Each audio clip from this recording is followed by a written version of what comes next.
देवताओं ने हाजिरी लगा दी अपनी।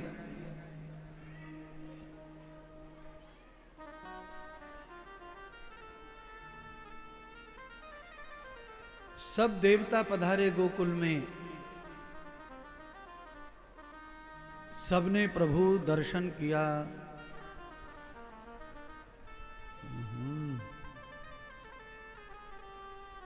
और अद्भुत बात, सब देवता दर्शन कर करके अपने अपने लोक चले गए। गोकुल में देवताओं का आगमन हुआ।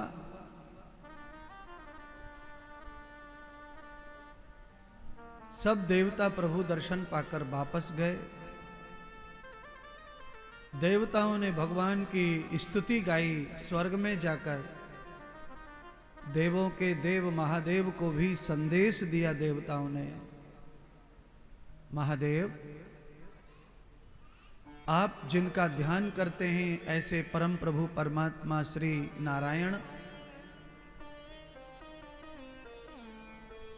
सृष्टि के उत्थान के लिए बाल रूप में मानव अवतार लेकर गोकुल में लीला कर रहे हैं। हम सब देवता भी उनके बाल स्वरूप का दर्शन कर आए हैं। उनके बाल स्वरूप से नजरें नहीं हटती। हे महादेव, ऐसे महाप्रभु भगवान श्री नारायण गोकुल की धरा पर अवतरित हो गए हैं। जैसे ही महादेव ने सुना कि मेरे परमात्मा श्री नारायण श्री हरि गोकुल में मंगल लीला कर रहे हैं, बाल लीला कर रहे हैं अवतार के रूप में, महादेव जी तत्काल सुनते ही गोकुल की ओर, धरती की ओर चल पड़े। बृहंगत्वेरदेवं याह बच्मी उदारय पार्वती त्वयां भार्यां न हि स्नेह परविण्यते कालादितीतं कर्णं प्रशध्वै आचार्यमूलं भवते स्मरान् अनन्योर्दर्शनं कृत् मह्यं भवानि सर्वं तलीलां वत्सोतवस्मि। भगवान गोकुल की ओर, धरती की ओर कैलाश से जब आए तो पार्वती जी को उन्होंने सारी बात बताई।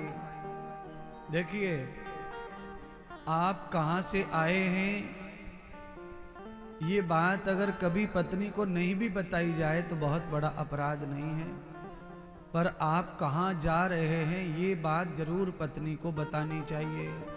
ये पुरुषों के लिए है। इससे क्या होता है कि कोई हादसा हो जाए, घटना हो जाए तो आपकी मदद में सहायता मिलती है। जहां भी यात्रा में जा रहे हो तो कोई एड्रेस घर में जरूर बता के जाइए। महादेव ने कहा, देवी, देवताओं ने मुझे संदेश दिया है, मेरे प्रभु परमात्मा पधारे हैं धरती लोक पर बालक रूप में, तुम्हें दर्शन कर आऊं। जो जो दर्शन की झांकियां होंगी वो सब आकर अहम त्वया वचामि, सब झांकियां मैं तुम्हें बताऊंगा। तो पार्वती ने कहा, आप झांकी बताओगे उससे अच्छा है कि साथी ले चलो। आप दर्शन करोगे फिर हमें झांकी बताओगे, एक आध झांकी रास्ते में भूल गए, इससे बढ़िया हमें साथ ही ले चलो। तो भगवान साथ में लाने के लिए पार्वती जी को कहा, देवी, प्रथम भगवान का दर्शन अकेले ही संभव है, ना कि दो के साथ में। तुम माया का रूप हो तो भगवान का दर्शन दो के साथ असंभव हो जाएगा।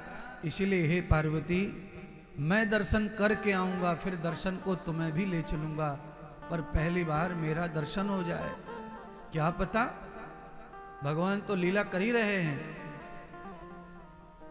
और लीला का भरोसा नहीं रहता है, लीला कब तक चलेगी।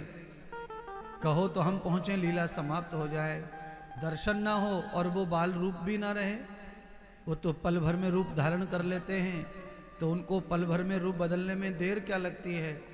इसीलिए कहीं मजाक ना उड़े हमारा, इसीलिए पहले हम जाकर दर्शन कर आएं और तुम्हें झांकी का ही पुण्य प्रदान करेंगे।